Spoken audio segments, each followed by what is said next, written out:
So we're going to be replacing an extruder tip on a Blue Eagle Labs Delta 3D printer. And we're going to change out the main tip. So this is the one we're going to be putting in. And we want it so that we can change the tips, which will be nice. And it also has this upgraded fan as well. I did have on this Delta 3D printer, I added this fan. However, it never really worked properly, kind of buzzed, and this here, it never really cooled it. The first thing we got to do is put together the tip. And when we get that together, then we have to disconnect the head, remove the heat bed, and get to the motherboard. Okay, so for our tip, it's fairly simple. We have the thermistor, and then we have a heat element, and the heat element goes inside the heat tip and heats the tip. And so it looks like it's just 2 Allens to remove these screws, and then that piece slides in and you tighten those down. Alright, the heat element slides into that hole and the screw gets tightened down. The thermistor goes into a small hole where that black screw is there. It's all hooked up. So next we have to do is we have to take the old tip off and put the new tip on. Alright, to do this we're going to take off the heat bed and the 4 screws that hold it on. This is kind of the way I have mine set up.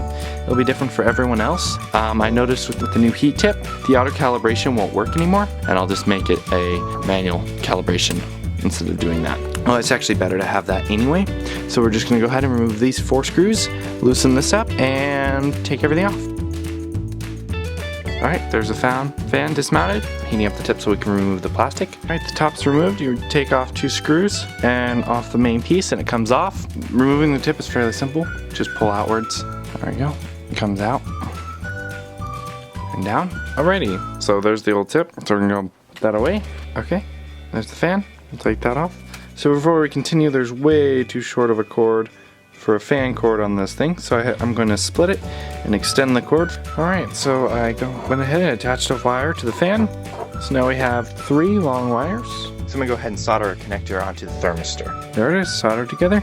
So we're ready to install the tip. Alright, there it is, new tip. So now we have to wire it in. So here's our board here. This screw and this screw is for your heating element. And then over here, by this wire, down here, are the 2 prongs for the thermistor. Over here is where the fan is. So we're going to put the fan in there. So first thing, I'm going to go ahead and wire in the heat tip. So the heat tip is plugged in, the thermistor plugged in, and the fan is also plugged in as well. I'm going to go ahead and hook up the filament hose to the heat tip. Alrighty, so there's the tip. It's installed right now. It's running. I heated the tip up. It worked. So the first couple times I did it, there's an inner tube inside this heat tip that actually can get clogged every once in a while because there was a little bit of plastic when I first did it. Cleared that out, and it seems to be working. I took the auto leveling off. There's some filament. Just extruded out of there. Alrighty, there it is. It's all done. New head installed. Heat bed back on. A Millennium Falcon. Let's get printing.